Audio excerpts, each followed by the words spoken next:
Welcome to the Sportsman's Voice podcast, your inside connection to outdoor legislation. From the Beltway to policy happening your way, we're covering it all. I'm your host, Fred Bird. Join us as we explore public land access, wildlife and fisheries management, Second Amendment rights, the triumphs that shape our nation, the sports we all love, and the stories that fuel our passion for the great outdoors. This is the Sportsman's Voice podcast. That's right, this is the Sportsman's Voice podcast. I am your host, Fred Bird. Thanks so much for tuning in. Before we get to this week's guest, let us check in on the stories happening across the nation with this week's TSV Roundup.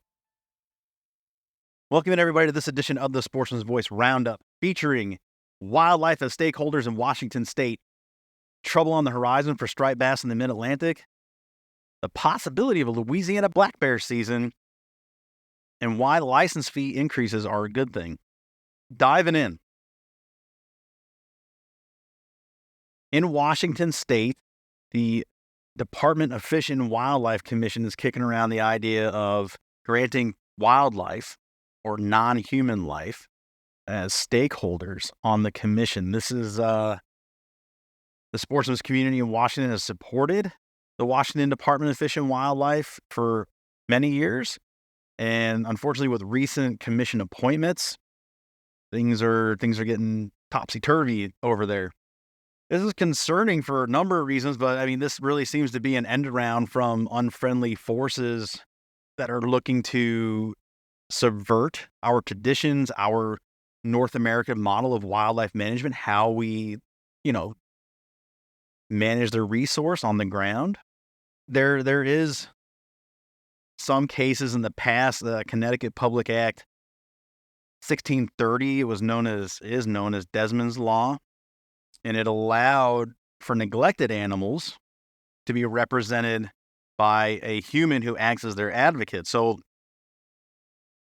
I suppose if someone's dog was deemed neglected or, whatever, fill in the blank, Connecticut passed that, and that's in place.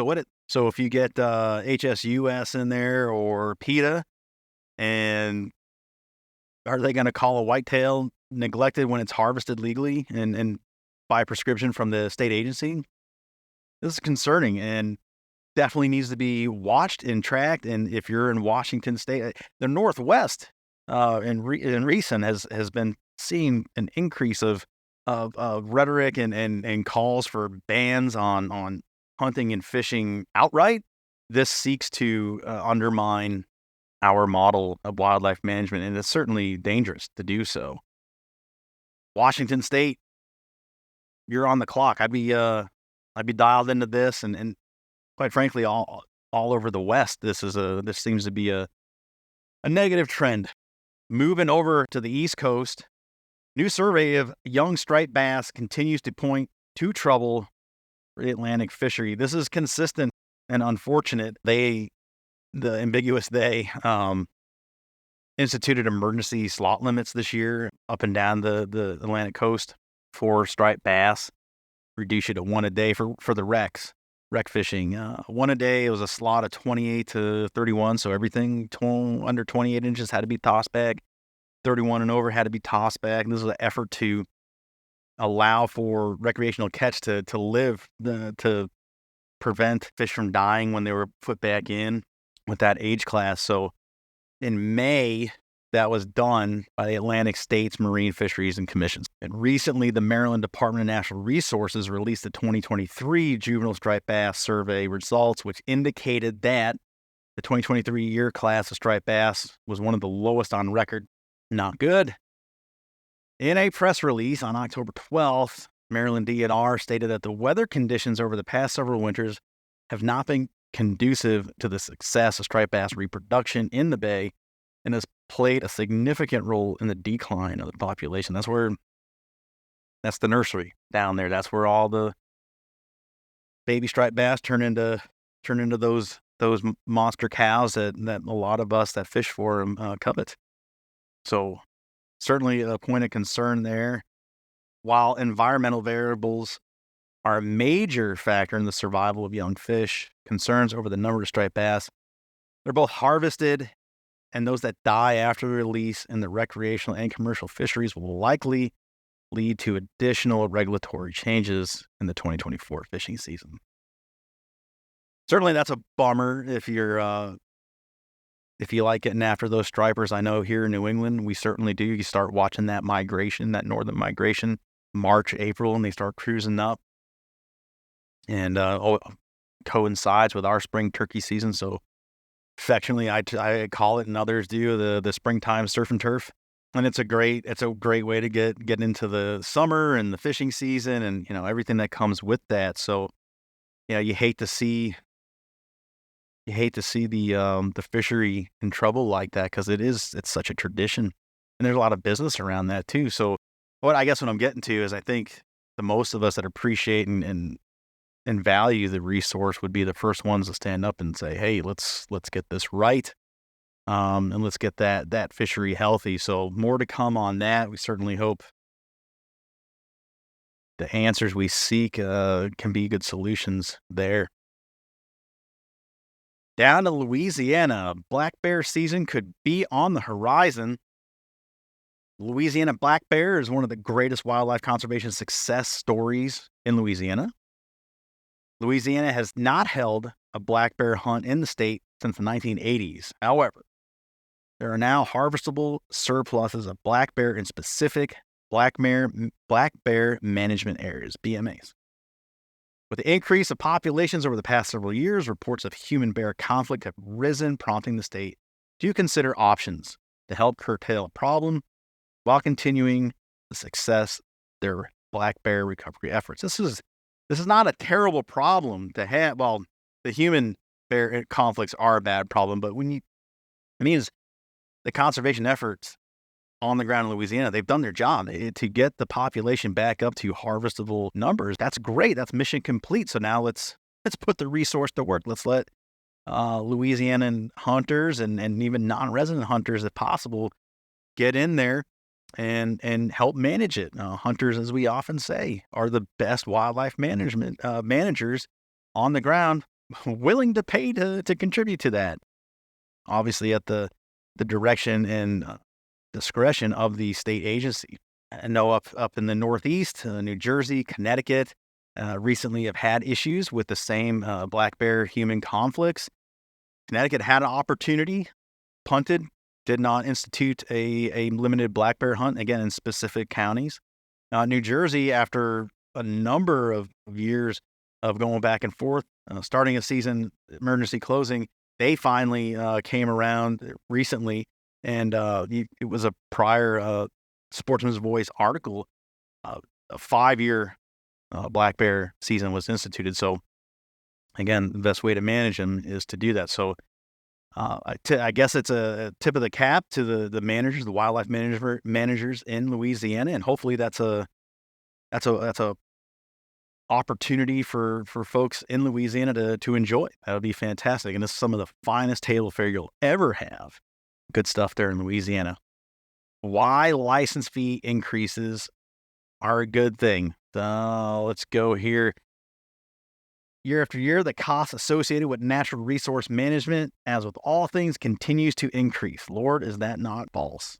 Given the user pay public benefits framework of the American system of conservation funding, ensuring that license prices keep up with inflation helps the state fish and wildlife agencies continue their work of providing quality recreational opportunities while successfully managing their state's public trust resources. Recognizing this, Congressional Sportsmen's Foundation supports opportunities to ensure sustainability of sportsman-led funding for conservation throughout the nation. Got to keep up with the times. Got to be able to afford to put this good work on the ground, and we're all feeling it. Recently in Nebraska, the Nebraska Game and Park Commission approved regulatory changes to increase the price of several non-resident deer, antelope, and turkey licenses. Price increases in Nebraska will take effect in the new year, 2024. The Kansas Department of Wildlife Parks is also considering a regulation change needed to increase the price of several non-resident licenses. Kansas is also in the process of finalizing regulatory change that would remove the fee for resident disabled veterans hunting and fishing license as a result of House Bill 2039 being signed into law early this year.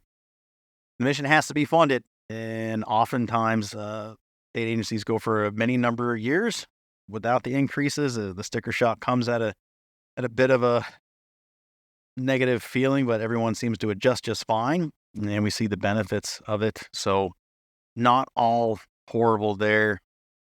And here in Nebraska, what we're talking about, these are increases on non-residents. So resident hunters and anglers are not really feeling this. So visitors coming in looking to hunt turkey and deer, they're going to help that state. So more to come.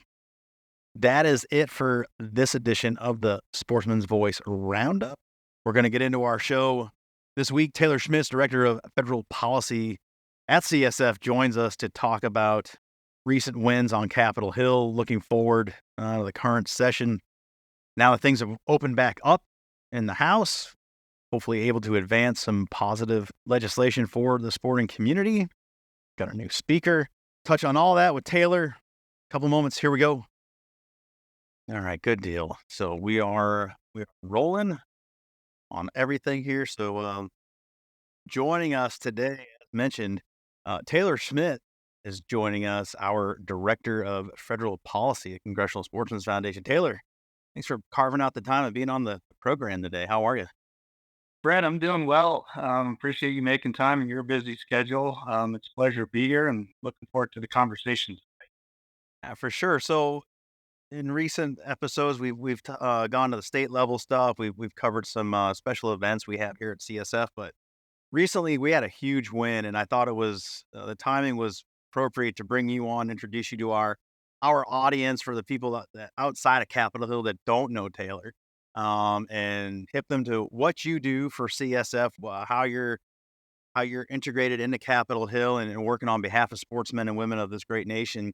And then we're gonna talk about the big win that we had a little while ago as it concerned hunter ed and archery opportunities in the school system, and we'll get into all the minutia on that. But Taylor, first, tell us about your role, how long you've been with us. Give us the quick resume. Sure. Thanks, Fred. My name is Taylor Schmitz, as Fred mentioned. I serve as the Director of Federal Relations for the Congressional Sportsmen Foundation. I've been here for 7 years. I actually started here right after college. I remember the time that I first found out that people worked on hunting and fishing policy as a career, and I knew immediately that's what I wanted to do. So I was fortunate enough to have that opportunity upon graduating from college, and I've been at CSF ever since. In my capacity at CSF, as Fred mentioned, I do all of our federal affairs. That ranges particularly working with the bipartisan bicameral Congressional Sportsmen's Caucus, which I serve as liaison from the foundation and the sporting conservation community to the Congressional Sportsmen's Caucus, which is one of, if not the largest bipartisan bicameral caucus on Capitol Hill. Additionally, I also work with the federal agents, typically the Department of the Interior, Department of Agriculture, as well as the Department of Commerce on fisheries issues. So anything related to hunting, fishing, trapping, recreational shooting that has a federal nexus, I'm working on it in my day job. In addition to your day job and getting into the nitty gritty of issues down there with all those folks, you also sit on the American Wildlife Conservation Partner Board as the vice chair. What is that organization? Talk about it, and then your duties as the vice chair. What is that? What is that? So, the American Wildlife Conservation Partners, or AWCP for short, is a coalition of the nation's leading hunting and wildlife and recreational shooting organizations who really work together to build unity and consensus around issues facing sportsmen and women across the country. AWCP was founded 22 years ago, and the reason that it was founded is you had all these groups within our community, but there wasn't really any collective unity amongst ourselves. And we recognize that some of the folks that are in our way to advance the things that we care about as sportsmen and women were really unified, and our community was not. So some folks had the bright idea to get everybody together. under the umbrella of AWCP and work together on issues of importance to all, right? Whether it's turkey hunting, as you and I both love to do, Fred, or duck hunting or big game hunting in the West, there's some common threads here that all of our organizations and all of the people in our space care about, right? And that's conservation and access. And in order for us to work together to build that mission, we need to be organized. So that's where AWCP comes in.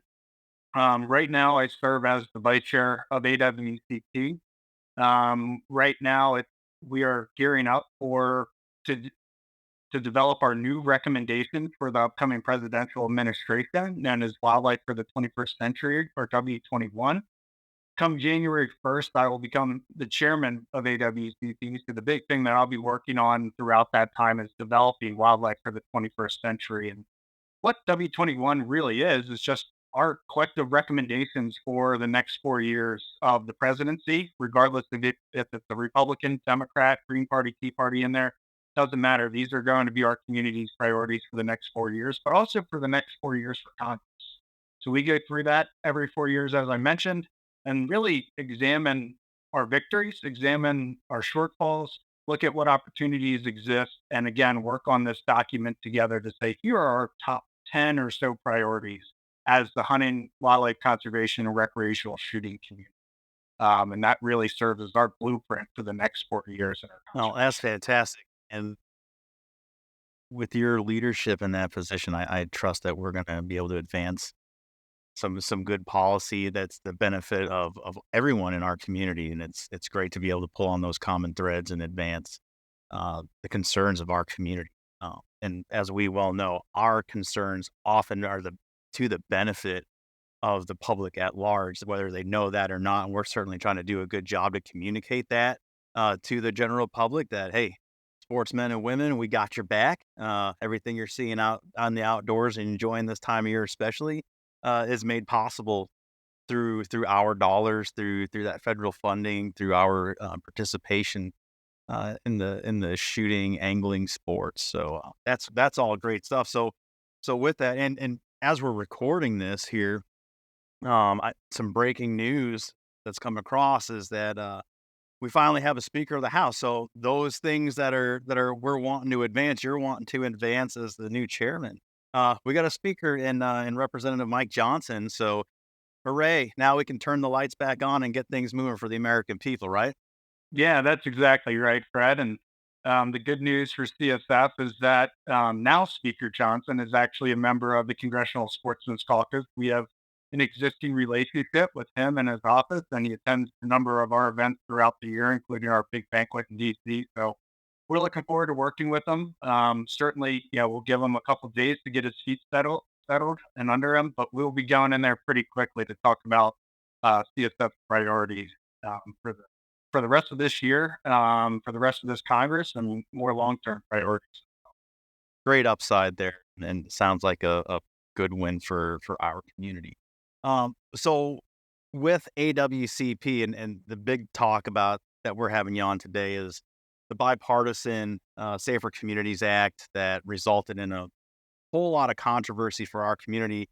Um, with AWCP, all the organizations worked together on a large letter and submitted that, expressing the displeasure and trying to advocate and educate the misinterpretation of the Elementary and Secondary Education Act, right?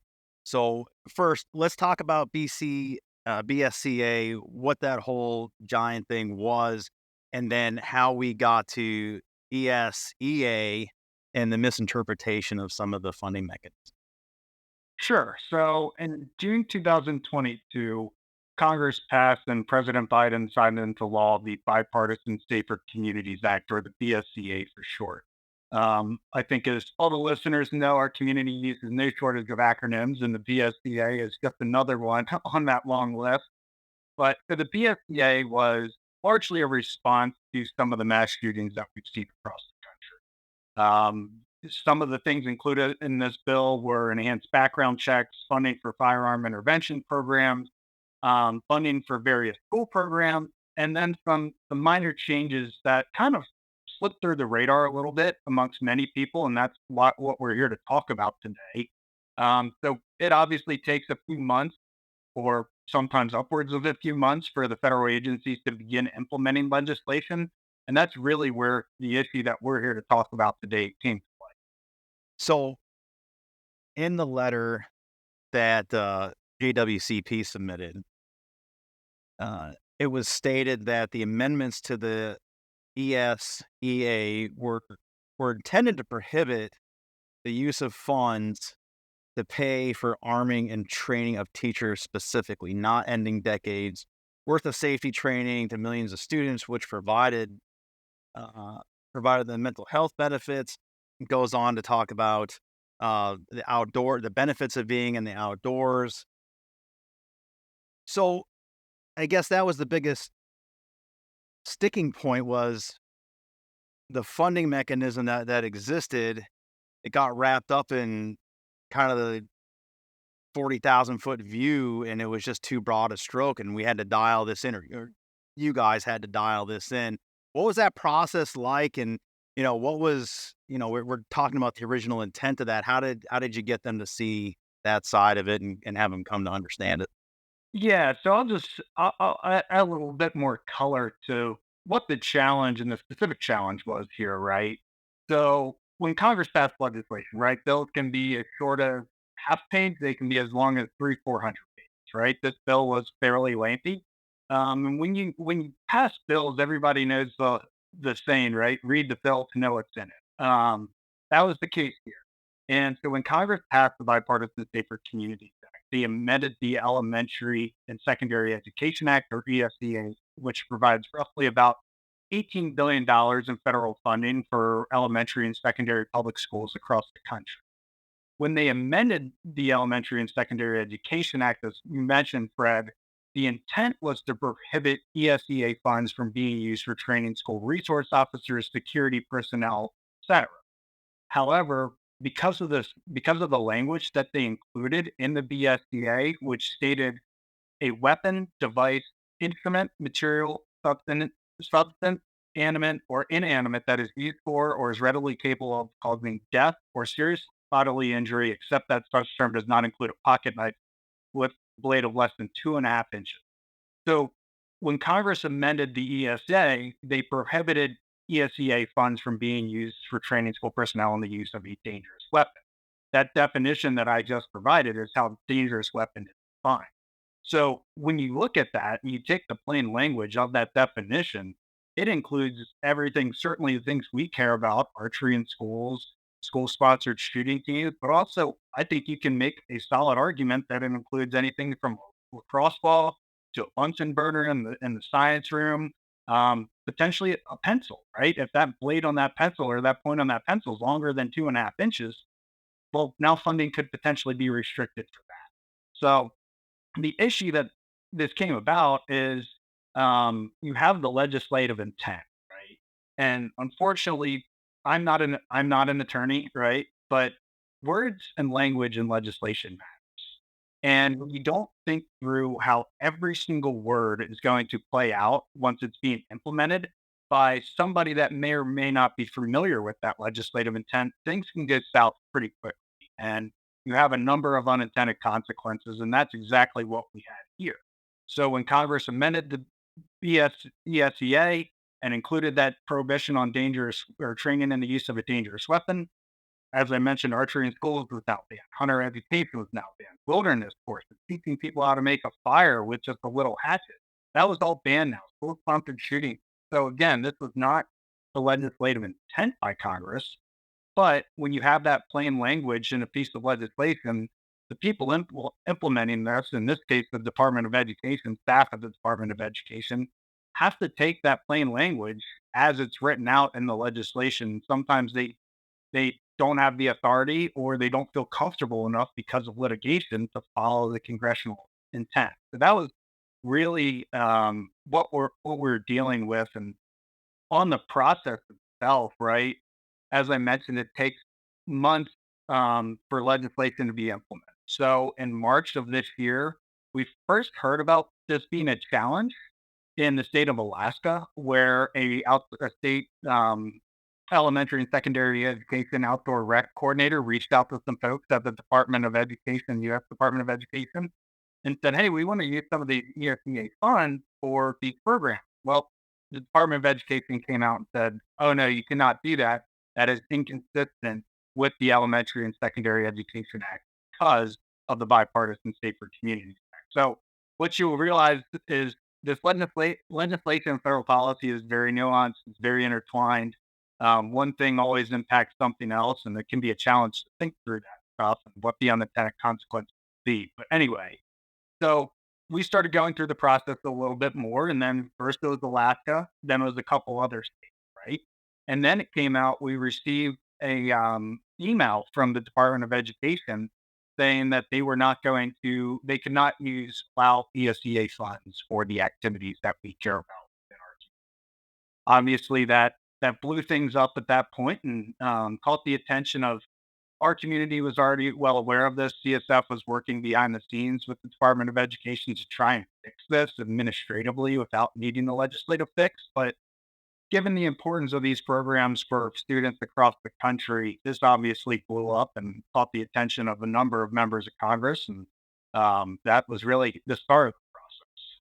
And as media does, if I remember right, this really started catching fire, midsummer, um, and as media tends to do, they take a slant on it, and, one headline is, "The Biden administration is anti-hunter," and then all this ballyhoo, and what it sounds like what you're saying, and I was getting to this, my next question naturally was, well, is this a purposeful intent, or was this just because they didn't know any better? And it sounds like, per usual, they just didn't know. They were just kinda ignorant to the language they were putting in there, well intended, but the ripple effect was huge.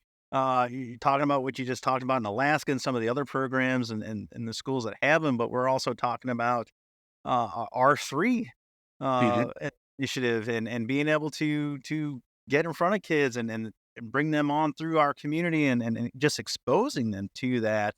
Um, and then so many kids find empowerment in the shooting sports, whether it's archery and, half the kids out there think they're Katniss Everdeen from Hunger Games, right? Or they're on a shooting team, and this it gives so many other kids that may not be, football, hockey, baseball inclined, but it gives them an opportunity to showcase their skill set. Without these programs, what happens to those kids? And we mentioned the letter talking that you guys submitted with AWCP that there are real psychological, mental benefits. And coming out of COVID, oh my gosh, I can speak as a dad of middle schoolers.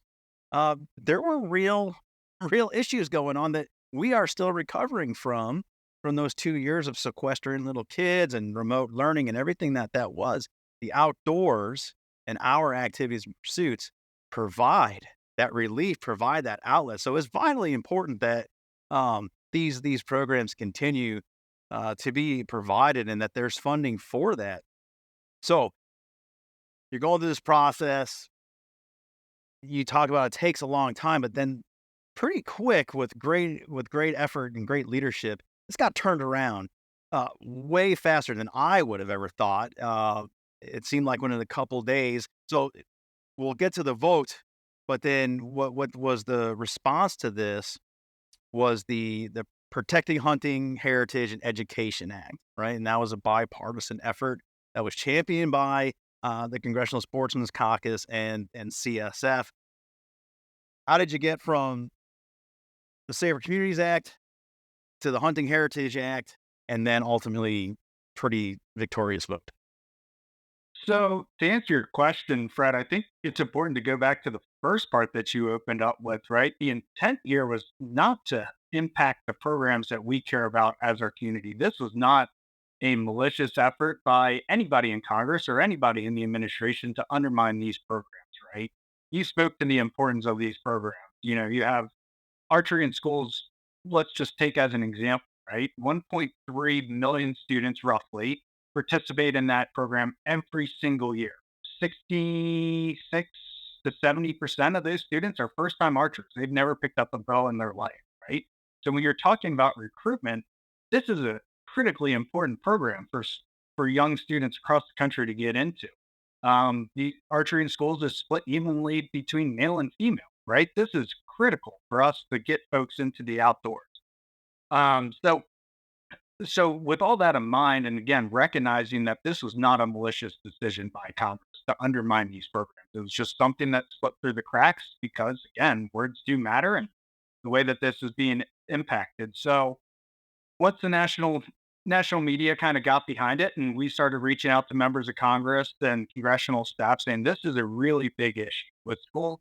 At this point, it was middle of July. Some schools, here in the state of Maryland, are started the first or second week of August, right?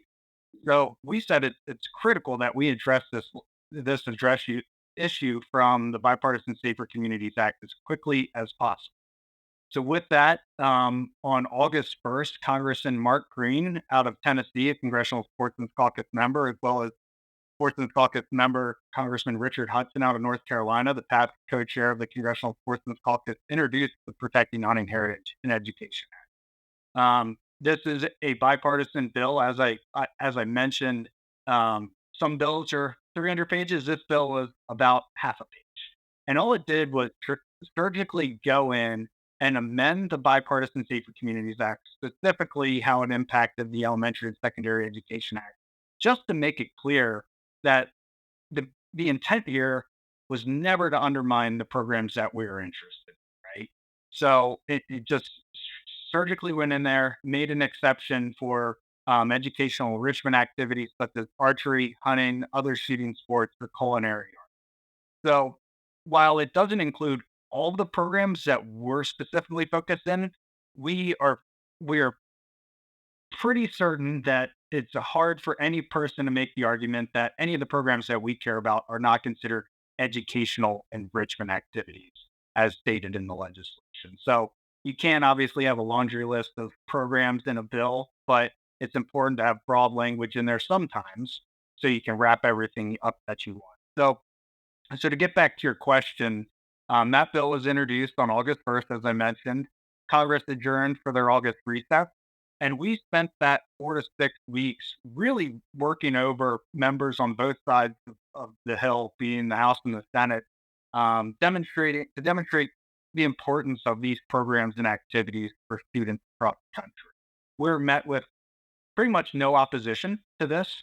So when Congress returned in September from their August recess, one of the very first things that they did was pass this bill out of committee. In order for bills to pass committee, as everybody knows, or for bills to pass Congress, they have to move out of their respective committee first.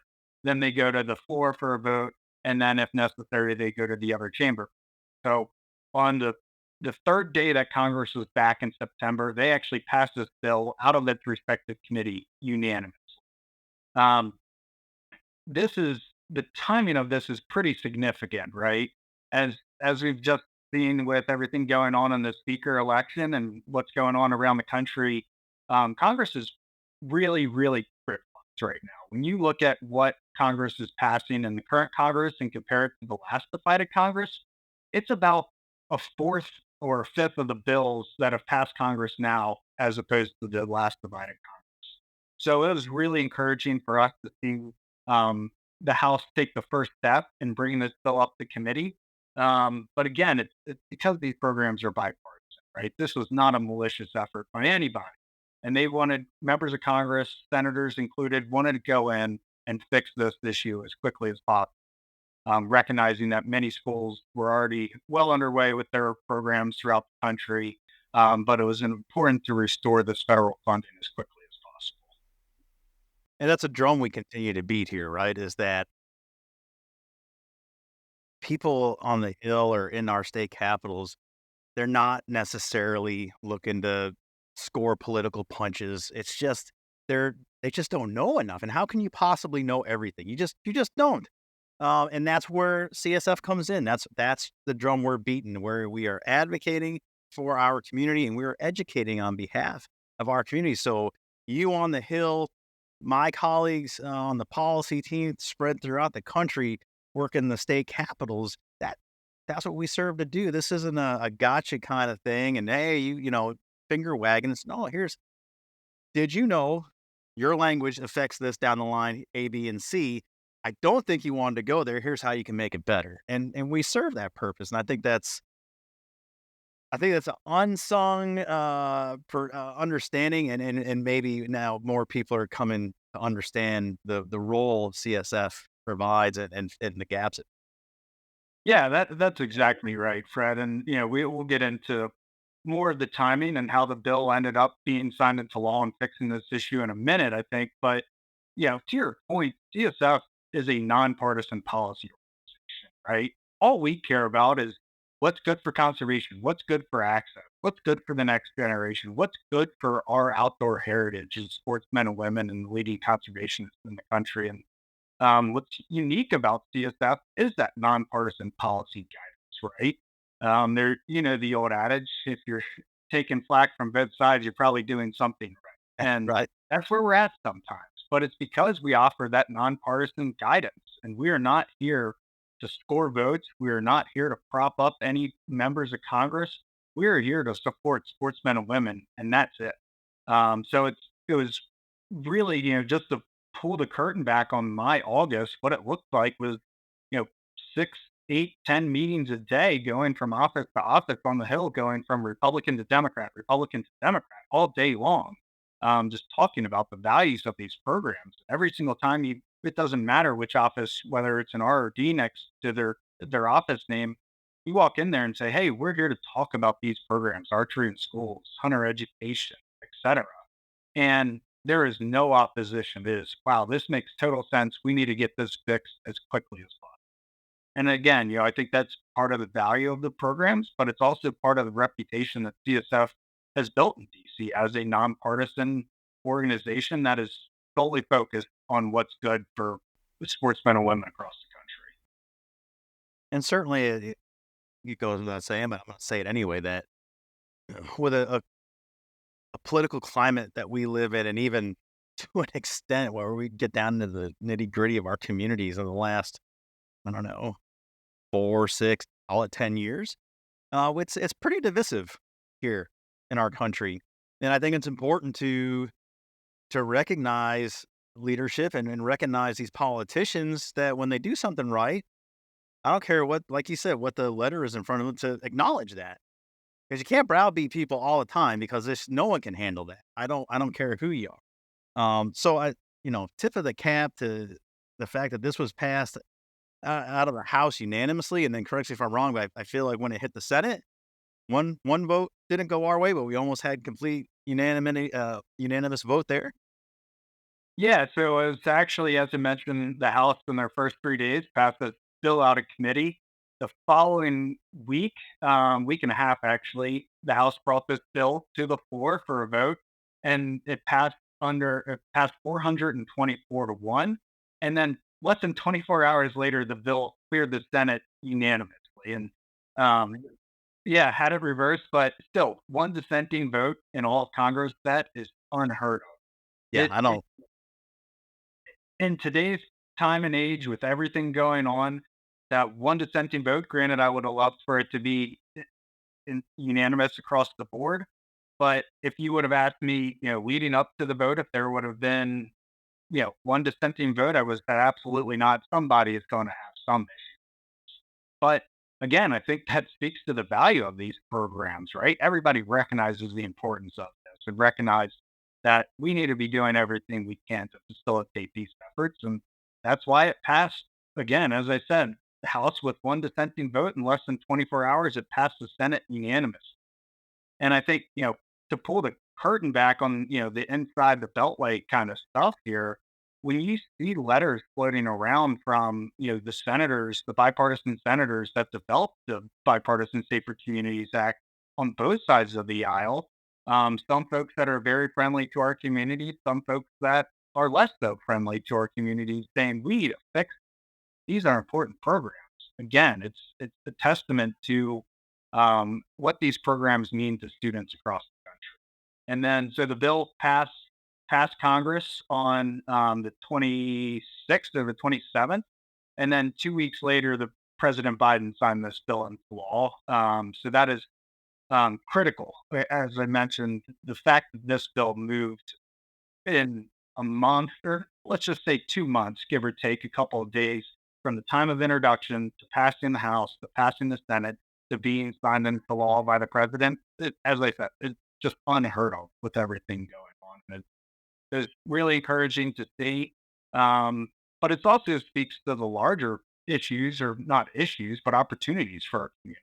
When you look at things that Congress has passed over the last 5, 6, 7 years, in a time and period that we've been gridlocked more than ever, much of the big wins have been conservation acts, and this is just another one of those, right? Obviously, this is fixing a mistake that should never have been there in the first place, but it's just another win to put up in the win column for our community in a bipartisan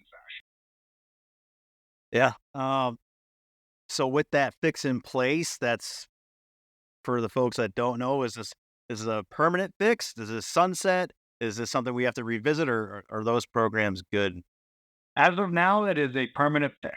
As I mentioned, sometimes issues pop up when people within the federal agencies begin implementing legislation, but I am 99.9% certain we will not need another fix to this issue. I want them 100% because, as we all know, nothing is guaranteed, right? But the encouraging part is the Department of Education wanted to fix this, right? They did not want to sit on their hands and do nothing. They were not trying to obstruct.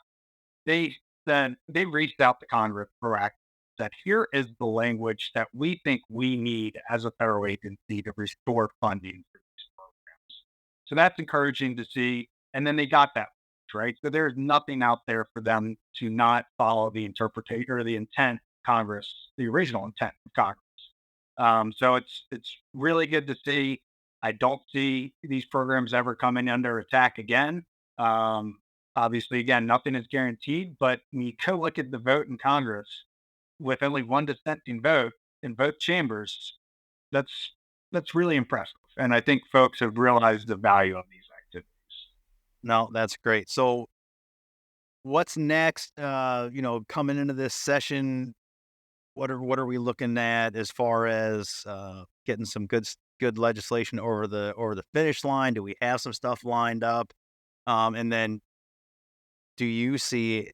I think we kind of answered this just a second ago, but is there anything out there on the horizon that may present similar scenario? So I think they're, going back to the common theme here of a little bit of the common theme is, Congress is gridlocked, as everybody knows, right? So with that, there are a number of challenges, but there are also a number of opportunities um, to advance legislation. As I mentioned, Congress for the last 5 years, they've really focused on conservation act. So there's a lot of opportunities there. The other positive thing is with the divided Congress, um, we are able to stop bad legislation, right? CSF is really unique in our ability federally that we have not lost a single bill since CSF was found, right? Federal. And that speaks to our nonpartisan reach on Capitol Hill. So a couple things that we're working on right now. One being the Duck Stamp Modernization Act, pretty easy bill. The duck hunters out there like me, all it says is that if you purchase an electronic federal duck stamp, you'll be able to have that electronic duck stamp on your phone for the entirety of hunting season, and then you'll receive your physical stamp after the hunting. So if you like to collect your duck stamp like I do, you'll still get that physical stamp, but it won't be all torn up and you know Ron? saturated with water, have a bad signature across the front of it. It'll be a nice clean copy for you. That bill is passed both chambers. The House bill passed the House and the Senate bill passed the Senate. Now we just need to find a way to get either the House to take up the Senate bill or the Senate to take up the House bill and send that one to the president's desk. Another big one we're working on is a bill known as Recovering America's Wildlife Act to provide dedicated funding to conserve the 12,000 species of greatest conservation need. This bill certainly, everybody wants to conserve these species and put money on the ground for proactive conservation efforts. But the challenge here is that right now the bill is $1.3 billion annually in perpetuity. Certainly the conservation need is there, right?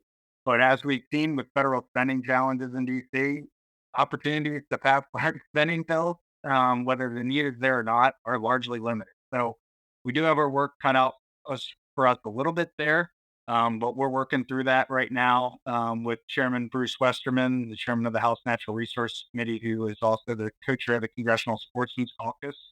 We're hoping that we can start moving on a House bill here in the near future. We do have a Senate bill already introduced by past CSC co-chair Martin Heinrich. We're working that. That's largely a bipartisan bill, split evenly down the middle. So those are the big ones we're working on. Also working on a bill known as the Range Access Act, right? As Brad, you talked to this earlier, Pittman Robertson, right? We know that roughly 75 to 80% of Pittman Robertson funds are generated by recreational shooters. So what can we do as a community to recognize the contributions of recreational shooters? Well, that's to build more shooting ranges, give them more opportunities to participate in recreational shooting in a safe manner and an accessible manner, right? We have, across the country, you have Forest Service units, you have Bureau of Land Management. And by and large, these units are open to dispersed shooting. But the challenge is sometimes dispersed shooting is not accessible for everybody. If you're a younger person, if you're an older person, or you have physical challenges, if you hurt your knee or whatever it is, you may not be able to walk 5, 6, 700 yards off the forest road to go shoot. So let's build some shooting on Forest Service and BLM lands. And what the Range Access Act seeks to do is requires the Forest Service and BLM to have a minimum of just one shooting range in each of their respective districts. So those are some of the things we're working on right now. We have a whole laundry list of other bills, but those are just some of the big ones right now that we're focused on here. Folks in our community here, conversation, Taylor, is, you always hear people, media heads and politicos, well, write your congressman, write your senator. But the stuff that like this is really important that may not get a whole lot of limelight, print media or legacy media, what would be your message without, advocating one way or another? Like what can people do? We always talk about people need to be involved in the process. It's pretty ambiguous. How can people, support their own community and get some of this stuff over the finish line with, you know, community buy-in? Yeah, I think the short answer is it really does matter when you reach out to your member of Congress, or if you reach out to your state legislator, or your United States senator. It really does matter. One of the most important things for me to do in my job when I'm trying to advocate for a piece of legislation, explain why this is good, the first thing that a staffer is going to ask me, well, demonstrate some in-state support. Where is my boss's constituent? So it's important for you to do that.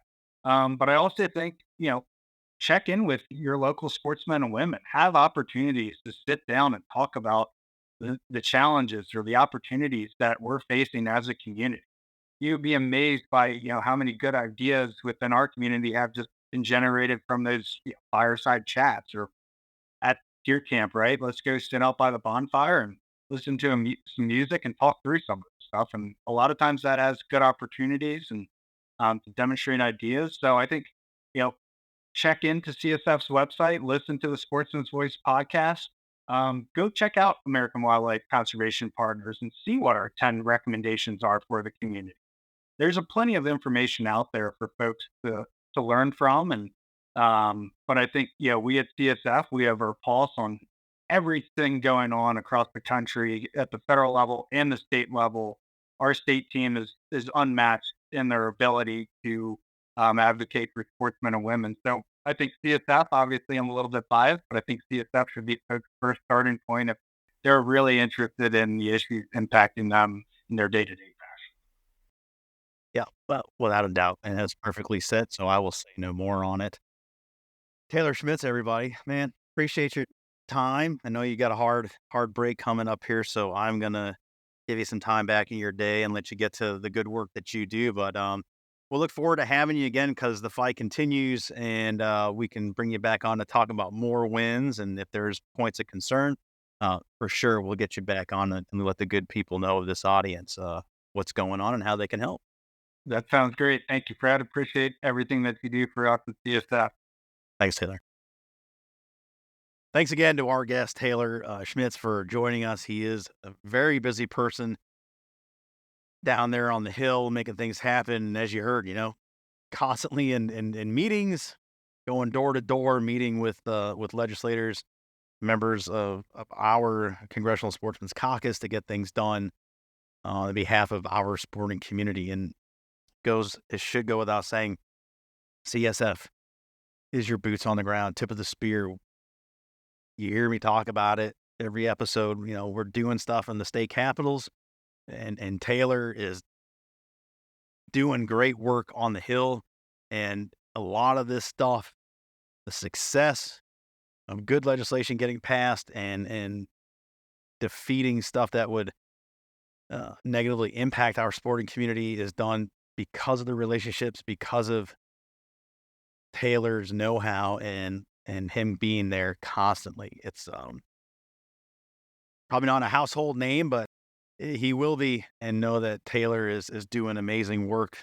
And I think also from that conversation, it should be said, so much of our conversation in this country is hyper focused on the partisanness of where we are, and we're deeply divided. Every day things are changing, and everybody wants to correlate that to one political persuasion or another. The days of just living and coexisting are certainly on pause. Hopefully we can get back to it. But, as stated here, the correction that was instituted wasn't a correction because of maliciousness done. It was just, they just didn't know that putting certain language in there had the drastic ripple effects. And again, Taylor and the rest of our team in the states, that's what we do. We serve to educate and advocate and let folks know this is going to have a great result, that not so much, and here's the why. So great win, and it was fantastic to see it all kind of come together, and especially before things happened in the House, and a lot of work wasn't getting done for a few weeks there. So now we got a speaker. Business continues, hopefully, for the American people in the People's House, and Taylor and the rest of our team can advance good policy for our community. That's this week's show, guys. As always, wishing you the best out in the field. It's the rut in a lot of places in the north, so things are getting magical in the woods. So get home safe to your families. Hope you're able to fill some tags. And get ready for one heck of a hunting season. We're in the thick of it, so we'll do it all again. Thanks so much for bringing us along on your day, wherever you're at. Be safe, be kind. We'll see you next time. Thanks. Thanks for joining us on this edition of the Sportsman's Voice podcast. Ladies and gentlemen, your support is crucial, and you can help us out right now by leaving a review, filling in those 5 stars where available, sharing this episode with friends and family, and engaging with us socially. CSF can be found on Facebook, Instagram, and X, formerly known as Twitter. Together, we can protect the outdoor sports we love and continue to keep you informed wherever you are. That's it for this week. Until next time, we'll see you later.